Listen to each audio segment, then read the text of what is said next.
Hi, scholars.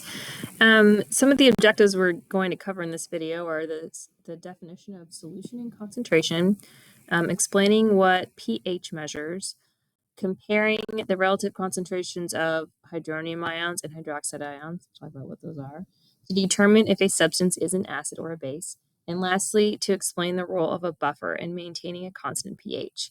Make sure that you're filling in your note handout as you watch the video. So what is a solution?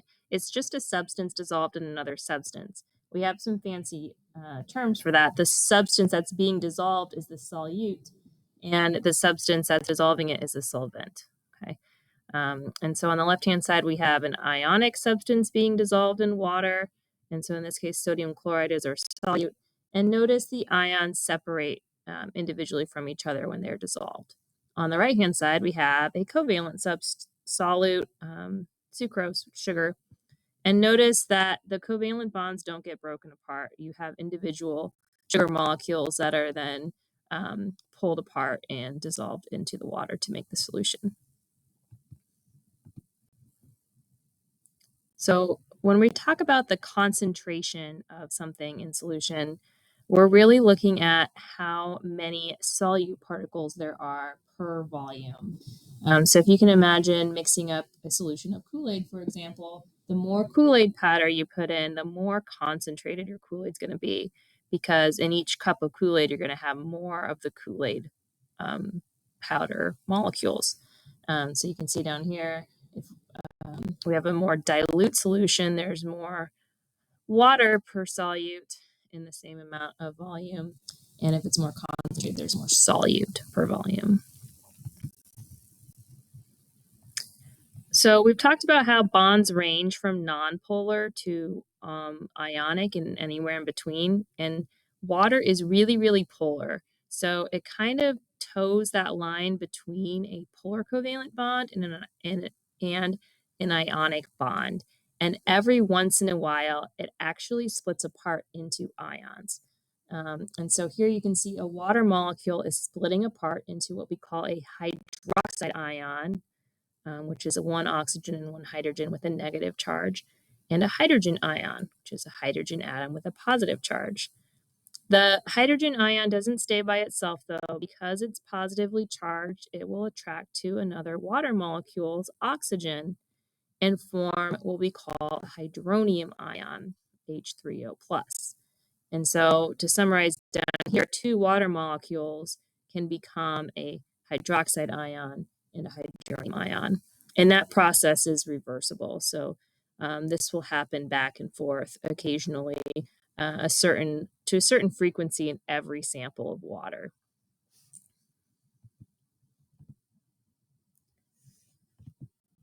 So a neutral solution like pure water, because the water molecules are splitting apart into equal amounts of these ions, will have an equal concentration, the same number of hydronium ions per hydroxide. And you can kind of see that in the middle diagram down here. You have about the same amount of the red dots representing the hydronium ions as you do the blue dots representing the hydroxide ions per volume. Okay. If a substance dissolves and causes there to be a greater ratio of hydronium ions or more hydrogen ions in solution, then it's acidic. And so on the left-hand side here, we have battery acids, very acidic. Notice there are lots and lots of hydronium ions and very few hydroxide ions in the volume of that solution.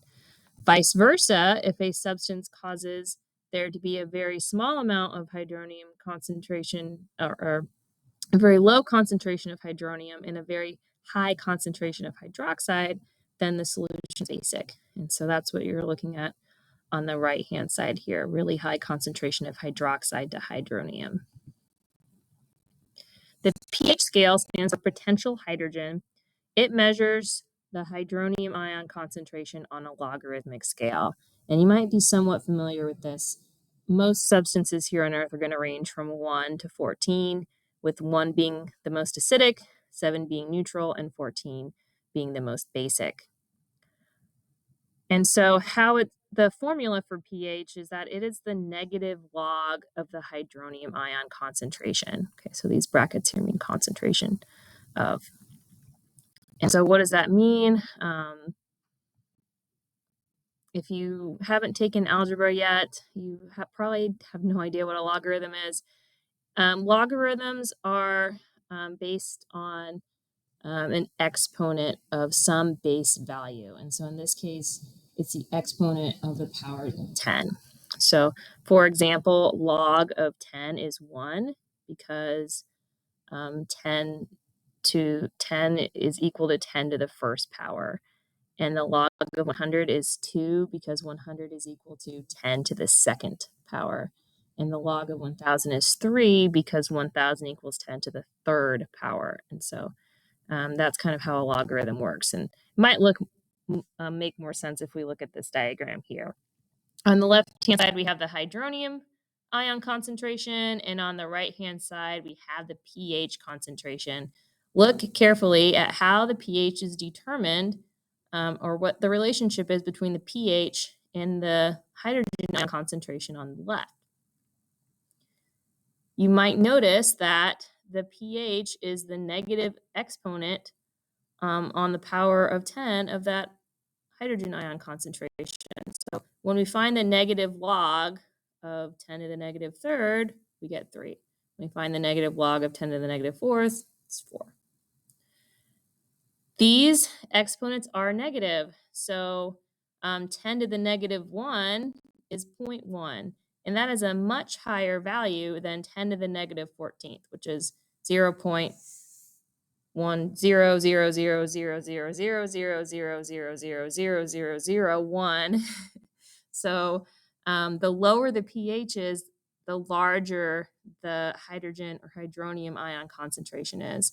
And the larger the pH is, the lower the hydrogen ion concentration is. And it's important to note that every time you go up a pH level, you're changing the concentration by a power of 10. So for instance, when you're going from a pH of 1 to a pH of 2, you have 10 times less hydrogen. And when you go from a pH of 8 to 7, you have 10 times more hydrogen. And when you're going from a pH of 10 to 8, you have 100 times more hydrogen, not just 2 times.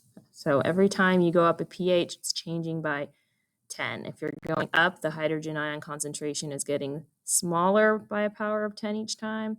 If you're going down the pH scale, it's getting larger by a power of 10 each time. See if you can answer these questions here. So we've looked at the relationship between hydronium and pH. There are also some other values we can look at. One of them is pOH. So you might notice that as the pH value gets larger, the pOH value gets smaller. They're inversely related to each other. And because of that, they always add up to 14. And so pH plus pOH equals 14. If we look at the hydroxide ion concentration, notice the relationship between pOH and the hydroxide ions is the same relationship as pH to the hydronium ions. So pOH is the negative log of the hydroxide ion concentration. It's the negative power of 10 of the hydroxide ion concentration. Let's see if you can fill in this table based on what we've discussed so far. So I'm going to give you a pH of 8. See if you can fill in the rest of the table. So if my pH is 8, my pOH will be 6 because they have to add up to 14. My hydrogen ion concentration is going to be 10 to the negative 8th because my pH value is the negative power of 10 exponent of my hydrogen ion concentration or hydronium ion concentration. And my hydroxide ion concentration is going to be 10 to the negative 6th. Now, I might have memorized the pH scale, but I can also just look at these two ion concentrations, which one is higher and which one is lower. 10 to the negative 6th is a larger value than 10 to the negative 8th. And so because I have more hydroxide ions, I know that this solution is a base. Try to go the opposite direction. If my hydrogen or hydronium ion concentration is 10 to the negative third, my pH is going to be 3. My pOH will be 11 because I add up to 14, and my hydroxide ion concentration will be 10 to the negative 11th. Now, when I compare the two ion concentrations, 10 to the negative third, my hydronium ion concentration is larger. And so this solution will be an acid. See if you can complete the rest of the table based on these values. Here's the missing parts. So hopefully you're feeling comfortable doing those kind of easy switches between the different values. Here's the rest. Okay. Last major concept is the idea of buffers and cellular regulation. So just like we have to keep our body temperature fairly constant, most of you are probably pretty familiar with that concept, we also have to keep the pH relatively constant. And so most of the fluid in our bodies is pretty close to neutral, especially the inside of each one of our cells. Obviously, there's some areas like your stomach, the interior of your stomach, which is really acidic. That's because the pH affects the shape of molecules, especially proteins, and the shape of a molecule affects its function. So if the pH changes, we can change the shape of important molecules in our cells, and they'll lose their ability to function.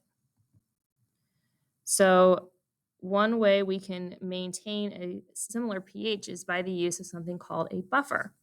And a buffer kind of acts like a reservoir of hydrogen ions.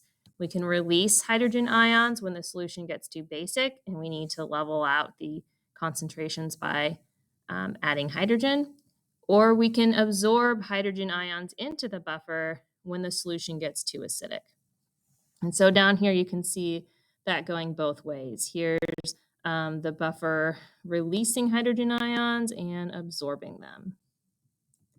So for example, let's say here's our starting point in, let's say the bloodstream. We have our buffer. Right now we have about equal concentrations of hydrogen and hydroxide ions. So I have a neutral starting point. Let's say something enters my bloodstream that gives me this situation. Is the solution more acidic or basic, and why? It's more acidic because there's more hydrogen ions in solution than hydroxide. So what will happen with the buffers to bring it back to neutral? They will absorb those hydrogen ions, and now we're back to having equal concentrations. Now, what's true about my solution? Is it more acidic or basic? Now it's more basic because I have more hydroxide ions than hydrogen ions. And so what will the buffer be able to do? It can release hydrogen ions in order to make the solution neutral.